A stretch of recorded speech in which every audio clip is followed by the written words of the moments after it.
Bonne nouvelle pour la rentrée académique 2022-2023, l'École supérieure d'administration, d'économie, de journalisme et des métiers de l'audiovisuel ESAE vous ouvre les portes de ses différents sites. À Gbedjourmende, à Bomé-Calavi, à Kpakpa et même à Parakou, l'université ESAE vous offre des bons d'études et des demi-bourses dans toutes ses filières en licence 1, 2 et 3. Et pour les 100 premières inscriptions en master 1 et 2, bénéficiez des demi-bourses. Nouveau bachelier, vous avez au moins la mention assez bien. Inscrivez-vous vite à ESAE et bénéficiez d'un bon de 50 000 francs CFA. Étudiants, étudiantes et nouveaux bacheliers, payez 200 000 francs CFA en sciences de gestion, sciences économiques, sciences juridiques et en administration des affaires en licence 1, 2 et 3 et 500 000 francs CFA en master 1 et 2, 250 000 francs CFA en administration générale, administration des finances, journalisme et métiers de l'audiovisuel en licence 1, 2 et 3 et 600 000 francs CFA en master 1 et 2. Alors, inscrivez-vous vite et profitez des offres exceptionnelles mais également d'un enseignement de qualité à l'université d'excellence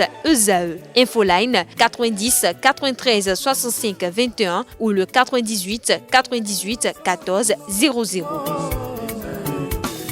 ESAE, l'excellence a un nom. Bonjour à toutes et à tous. De sérieux doutes s'installent sur la sélection de Rodolfo Aloko en sélection A. C'est ce que confirment des sources proches de la sélection après le forfait de Sevio Soukou sur la double confrontation du Bénin face au Rwanda. Les rumeurs ont annoncé la sélection de l'actuel meilleur buteur de la Super League Pro 4 buts pour pallier à l'absence du joueur de Bandit Sport. D'ailleurs, pour la première séance des Guépards, dans l'après-midi d'hier lundi, le joueur de Dynamo d'Abomey n'a pas répondu présent. Un entraînement auquel tous les joueurs évoluant au plan local ont pris part.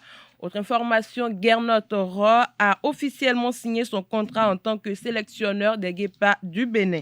La signature est intervenue le vendredi 17 mars dernier au ministère des Sports. Les clauses du contrat n'ont pas été révélées, mais le technicien franco-allemand avait révélé qu'il gagnerait la moitié de son salaire au Nigeria. Son premier match à la tête de la sélection béninoise en compétition officielle aura lieu demain, mercredi 22 mars, face au Rwanda, à l'occasion de la 3e journée des éliminatoires de la CAN 2023.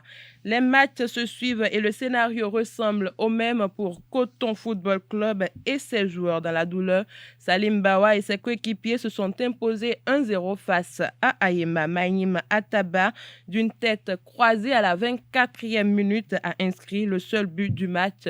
Jonas Nounayon, entraîneur d'Ayema, analyse le match.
En première partie, j'avais joué en 4-3-3, mais en seconde partie, j'ai changé le système, j'ai joué en 4-4-2 et j'ai renforcé l'attaque. C'est ça qui a fait que, en temps, la défense adverse sortait beaucoup parce qu'ils avaient un seul attaquant avec eux.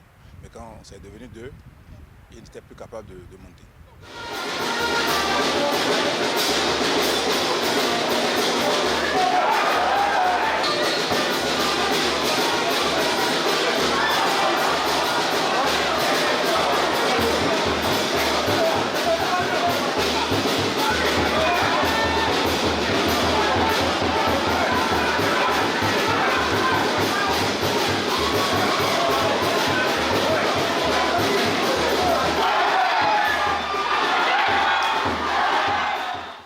savez, le jeu des deux équipes sur le plan tactique est pas mal. On a assisté à un très bon match. C'est pas mal, c'est un bon match. Le niveau est très élevé. Si tous les clubs peuvent jouer comme ça en championnat, je pense qu'on aura une très bonne sélection nationale.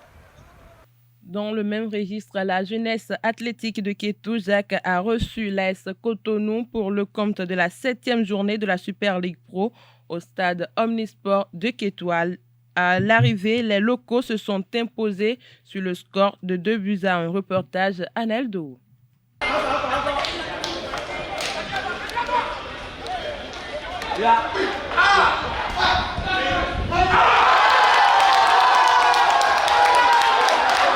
C'est par ce but que la jeunesse sportive de Kétou ouvre le score par l'entremise de Saka Kabirou 20 secondes après le coup d'envoi. Ce but vient donner du rythme à la Jacques qui l'emporte au coup de sifflet final 2-1 face à l'AS Cotonou. L'avantage pris très tôt dans la rencontre permet à la Jacques de se donner de l'assurance. Ainsi, les hommes de Kétou se donnent un autre point au Marquois à la 41e minute. C'est signé Samson Ademola.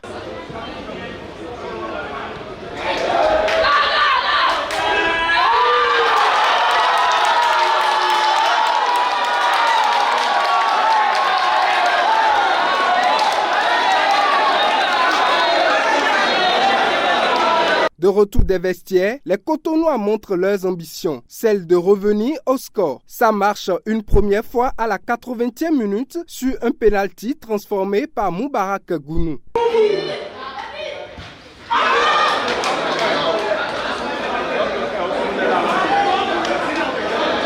La deuxième tentative rate pour l'AS Cotonou faute de position irrégulière. Les Cotonois contestent.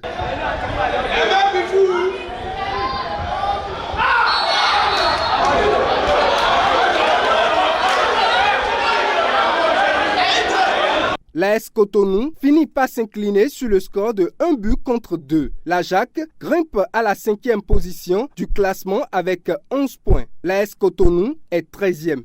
Malik Touré n'est plus l'entraîneur de l'association sportive du port autonome de Cotonou, ASPAC. Après un peu plus de 2 ans sur le banc des Bleus et Blancs, il est remercié pour insuffisance de résultats entre l'ASPAC et Malik Touré. L'aventure s'arrête au même titre que son adjoint Antonin Kassa, ancien joueur de l'ASPAC qui a intégré le staff technique du club à la fin de sa carrière. La décision a été prise à l'occasion d'une séance de vérité entre le staff technique, les joueurs et les responsables du club. Pour finir, la balle orange a roulé sur les parquets au Bénin sur le week-end écoulé. La Ligue pro de basketball en était à sa 5e journée, toujours intraitable en ce début de saison. Le champion en titre a surclassé les Rouges de Renaissance Basketball Club sur le score de 80 à 51. AOL BBC n'a pu éviter la défaite face à Real Sport, score final 67 à 58. Au stade Charles de Gaulle de Porto Novo, les Portugais n'ont laissé aucune chance à Assomodel Basketball Club. Impuissant devant son public, Assomodel BBC s'est lourdement incliné 59 contre 103. La dernière rencontre de la journée est celle qui a opposé Éternel BBC à Bosco Star. Elle s'est terminée par la victoire de Bosco Star 51 à 59. C'est tout pour la page des sports de ce matin.